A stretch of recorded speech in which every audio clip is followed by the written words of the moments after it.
Hello, everyone.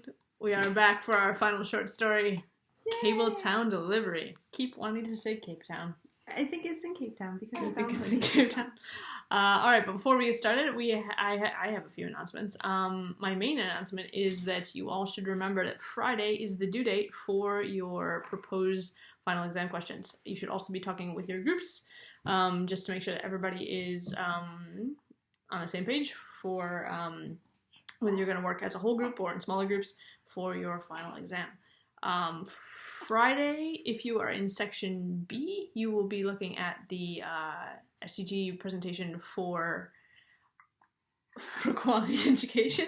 If you're in section C, you do not have a good presentation for that. However, they continue to all be posted on Blackboard across both sections. So if you'd like to have a look, please do. All right, Hugo seems super psyched. Hugo, are you ready for this? Yay! It's my turn for 30-second recap. So, let's get warmed up.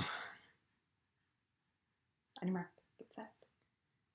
Ark and her family live in some sort of cable town where they live in like cable cars that are suspended over some sort of big city, and if they fall, then they fall forever and they all die. And that's somehow okay. There's like ladders and stuff, and there's like succulents stuck on the side of the plants. Anyway, she has never seen a tree. Her sister's seen a tree. Kite festival's coming up. Her sister's selling tea at the marketplace, and she really wants to know more about that, but she sort of falls out of her cable car right as the librarian is coming and picks her up and takes her to the thing, and now she will get to be about the librarian as well. Yay! 2 seconds. Just Yeah, that was medium. That was medium. That wasn't medium. their best. It wasn't my best. That's all right. It's all right. All right. So, what do we think about this? It was nice. A delightful romp. It was. It was meant to be just something silly to end this. Something silly. Yeah. I liked imagining the cars, the cable cars, and I spent a lot of time thinking about where it was, and my heart told me that it was in Cape Town, but that's basically because Cape Town's windy, and it sounds like Cable Town. And it seemed reasonable. They'd be like, Cape Town, cable cars. Do you think the cable Town. Do you think the cable cars run? No, I imagine them stationary, but now I'm like, well, they got up there somehow. Yeah.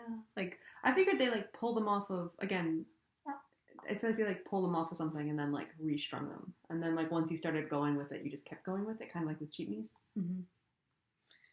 Yeah, well, they were weird. They were weird. Also, when I read about edible succulents, I was like, yeah, edible succulents. Mm-hmm. There aren't enough edible succulents.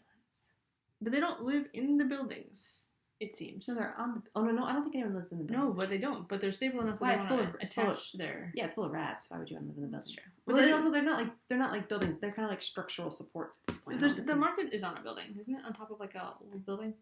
That's like flattened. Like I just didn't get a real habitable feeling. No. So what was your number 2 question?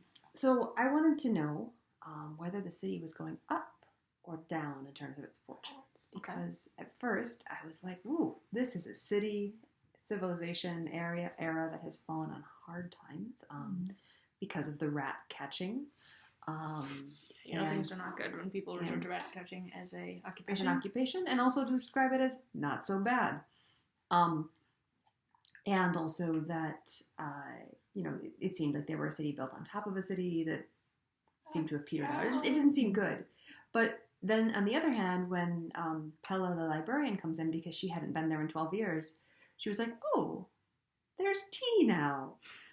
Implying that, like, things had improved. Like, she kind of gets to, like, drop in every so often and be like, oh, look what nice things you've had. It's like when you come to a city and, like, now there's 2 restaurants instead of 1 or something. So I wondered if it was on its way up. Well, it seems like they've established some kind of supply chains, because Sister Leica has gotten hold of these rare tea plants that she's now growing in their rented second cable car. Mm-hmm. But, like, how did that happen? Somebody must have delivered these in some way. Yeah. I mean, there must be something coming in through the desert, but clearly not a lot of desert interaction. Like, in the sense that whatever sort of hopper thing, which I originally thought a hopper was the back of her recycling truck, because I've watched too much Stinky and Dirty on Amazon Prime. But it's like literally hopping through the desert, and they're surrounded by desert, but Ark was not aware that this thing existed. So it suggests that there's, at least for her family and possibly for many city folk, a lot of isolation from what's happening in the rest of the world, but that there's all sorts of other different interesting things happening and potentially some trade. Well, I mean, thinking about education, which is the SCG that's the presentation for Friday will be on, What kind of education do you think is going on in the city? Well, people seem pretty literate. Yeah. But everyone's been holding on to their library books for 12 years. And like, where is Ark? Like, she's got like 5 books in her library. She has 5 books. She has 5. But so she doesn't seem to have a schooling thing going on. So I was curious about that. That wasn't actually my birthday question, but what do you think about their education system? Do they have one? I got a strong feeling of no. Okay. I got to know they didn't have an education system. Like a homeschool between rats. I mean, kind of like this education system. The one we're currently having? This one, yeah.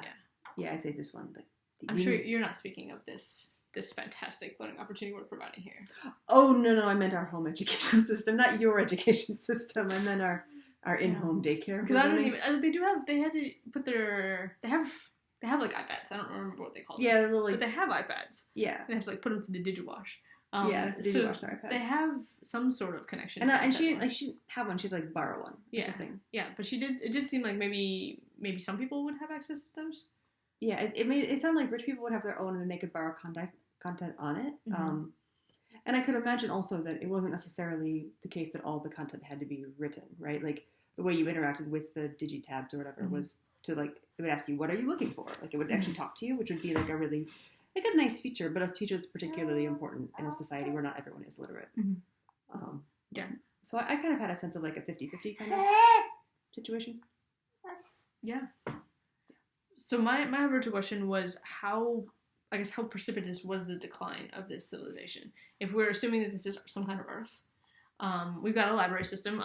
I wanted to just say, first of all, that I thought the library system was quite cool. It was amazing. I obviously love libraries. I keep talking about libraries in these videos, but it was like a mashup between the Flying Doctor Service in the Outback, which I think we read about at one point in one of the articles about health disparities in the Outback. And they find those badass Appalachian librarians. Yes, you were gonna say that. How you can tell the story. That's all I got. During the Depression, there were badass Appalachian librarians who like on mules. Who had like a mule, and they would just like go through the mountains, which was hard because mountains and like not necessarily like paved roads, and they would bring books to people because.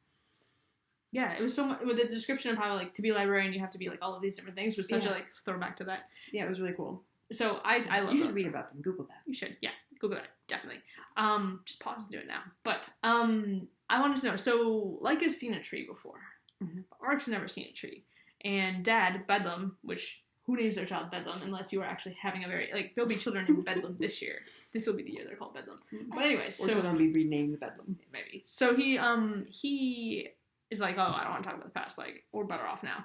So like, what happened during his lifetime? Yeah.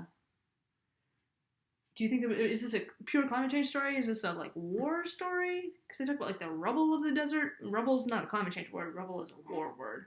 Yeah, but there's no one's all like earthquake word maybe. Yeah, I think you're right. The description of the father suggests that it was fairly recent, but the city they're on is not. I don't think it's one generation out. No, because it's like a decay feely. It's like a. This city, like I actually have more of a sense of like the city fell into disuse because of wars, disasters, whatever, and then like city grew on top of it. Like people straggled in from the desert and then created a city on the ruins of this city, and it's like a better city because of the cable cars and the edible succulents. But there also had to be some transmission of knowledge because like Leica has seen a tree, which like I didn't know what to make of that. I mean, she could have seen a tree in a museum. Maybe the library came and had a tree in their library, like. You know, who knows? I think at the first she went on like a family vacation, like she went on a road trip to a national park kind of thing. We didn't say like she lived in the time of trees. They just said she saw a tree. Yeah, I think someone brought a tree into the market, like look at a tree, and everyone's like, oh my god, tree, library tree. It's like a day of wonders. So I kind of didn't read into that as anything too, but like it has the knowledge to grow tea. Like that's pretty specialized, you know, and is clearly specialized in the sense that she's the only one in the whole city who's doing this, and it's new and it's exciting. So it suggested to me that things were maybe more than a few generations, but that things have really turned around in a very relativistic sense. I just want to put out one crazy theory. Continuous with the previous story, they've landed on a new planet, discovered it in rubble, and got out the seeds from the seed vault, and that's why they have tea. That's not it. That's not it. No. But with the assumption Could that be. this is Doesn't have to be Earth Earth. is actually like that's Yeah. not established. I Yeah, didn't see there as being continuous things with.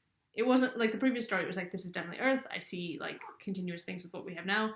This one was weird enough that it actually could be some sort Anywhere. of parallel Earth or a different planet or just anywhere. Yeah. But they do have a lot of good. They have some solar things going on. They've got some futuristic tech, which you'll all be talking about solar punk in your discussions today, and how the city is the ways in which it is actually sustainable. Yeah. So this was our last of the stories. Hope you enjoyed some of these solar punk ones more than perhaps some of the death and destruction that we started the semester with. So that said, the reading list was really good. If you're in a better place, yeah, the ones that we missed, you should go back and good read those. stuff. They're good stuff. Like sad, but good. Yeah. All right. So email me with your questions. I also have office hours today if you want to chat. Otherwise, I will be back probably alone next week to just get some announcements and stuff. But have a nice weekend, everybody. I'll be posting the presentation on Friday. Bye. Don't forget to turn in your proposed final exam questions by noon on Friday. Do it. All right. Okay. Bye, guys.